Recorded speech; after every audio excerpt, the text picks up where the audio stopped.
लेकिन कहते हैं कि पुत्र को पाने के लिए अवस्था की आवश्यकता होती है, पर भगवान को पाने के लिए अवस्था नहीं, आस्था की आवश्यकता होती है। महाराज दशरथ को पता था कि भगवान मेरे घर आएंगे, लेकिन जब पूरा जीवन बीत गया, चौथे पन में आए, तो महाराज दशरथ को इस बात की ग्लानि हुई कि भगवान अभी तक आए क्यों नहीं। और इसीलिए गुरुदेव भगवान के पास पहुंचे कि मेरे प्रभु कब आएंगे। जाकर के रो पड़े और गुरुदेव भगवान ने कृपा की। महाराज दशरथ के आंगन में आज प्रभु का अवतार हो गया। आंगन में वो परम पिता परमेश्वर, वो परम ब्रह्म आज बालक बन के खेल रहा है। अयोध्या में दिन के ठीक 12 बजे ही रात हो गई। कैसे हुआ? जितने अयोध्यावासी थे खुशी के मारे सब अपने अपने घरों में हवन करने लगे, और हवन से जो धुआं निकला, आकाश में काले काले बादल हो गए, मानो ऐसा प्रतीत हुआ कि अंधेरी रात हो गई अयोध्या में।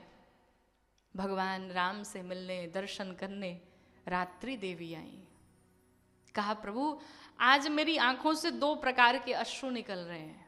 आप कभी महसूस करिएगा, जब आप बहुत प्रसन्न होते हैं और उस समय प्रसन्नता के अगर आंसू हैं तो ठंडे आंसू होंगे, लेकिन अगर कोई दुख पड़ा है जीवन में, उस समय अगर आप रो रहे हो तो आंखों से गर्म आंसू निकलते हैं। तो रात्रि देवी कहती, प्रभु ठंडे गर्म दोनों आंसू निकल रहे हैं आज मेरी आंखों से, दुख भी है सुख भी है। भगवान ने पूछा, दुख क्यों है और सुख क्यों है? रात्रि देवी कहती, प्रभु आज आपका दर्शन पाया इसलिए आंखें धन्य हो गई और हम सुखी हो गए। पर दुख इस बात का है कि मैं विचार कर रही हूं कि आप पहले तो सूर्यवंश में अवतार लिए और ऊपर से दिन के ठीक 12 बजे आए, बिल्कुल दोपहर में। प्रभु थोड़ी रात हो जाती तो हम भी रहते, स्वागत कर लेते।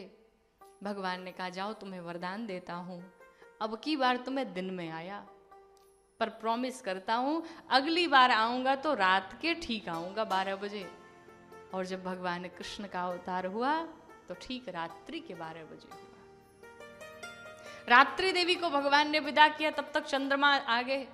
प्रभु हमसे बेईमानी क्यों?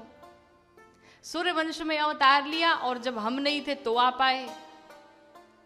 भगवान ने कहा, जाओ तुम्हें भी निराश नहीं भेजूंगा, तुम्हें भी वरदान देता हूं कि आज के बाद मेरे नाम के साथ तुम्हारा नाम जुड़ेगा। और तभी से भगवान का नाम हो गया, बोलो रामचंद्र भगवान की जय। भगवान ने चंद्रदेव को भी प्रसन्न करके विदा किया।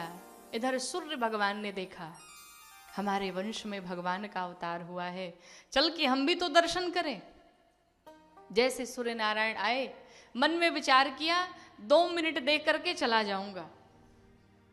पर जिसके साथ हम रहना चाहते हैं, खुश रहते हैं, अगर कोई घर में फंक्शन है, कोई त्योहार है, उस समय का पता नहीं चलता। चाहे जितना रह लो, समय कम ही पड़ जाता है। सूर्य नारायण ने जब ये उत्सव देखा तो प्रसन्न हो गए। और परिणाम क्या हुआ? 1 महीने का 1 दिन हो गया अयोध्या में। 1 महीने का। कैसे हुआ? सूर्य नारायण रथ हाँकना भूल गए और वहीं खड़े हो गए। नीचे देख रहे हैं उत्सव चल रहा है, गाने बजाने वाले गाए जा रहे हैं। सूर्य नारायण सोचे कि ये लोग बजाना बंद कर दें तो हम वापस जाएं। कई बार लोग सोचे ना कि ये विश्राम हो जाए तो निकले। सूर्य नारायण ने भी सोचा कि जब ये विश्राम हो जाए तो मैं जाऊं, और बजाने वाले सोच रहे हैं कि रात हो तो हम लोग बजाना बंद करें। अब जब तक सूर्य नारायण जाएंगे नहीं, रात होगी कैसे? तो न सूर्य भगवान जाए, न रात हो, न ये बजाना बंद करे, न ये बजाना बंद करे, न सूर्य भगवान वापस जाए।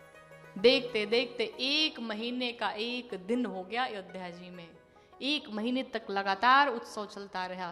50,000 गाने वाले आते तो 50,000 जाते। महाराज दशरथ सबको लुटाए जा रहे हैं, सबको दिए जा रहे हैं, सब पा करके आनंद में हैं। जब 1 महीना बीता, 1 महीने के पश्चात सूर्य नारायण को याद आया, ये तो मैं यहीं रह गया। जब स्मरण हुआ, सूर्य नारायण अपने भाग्य की प्रशंसा करते हुए चल पड़े, भगवान को प्रणाम किया। भगवान को प्रणाम करके चले, और कैसे चले? प्रसन्न होकर के चले, अपने भाग्य की प्रशंसा करते हुए चले।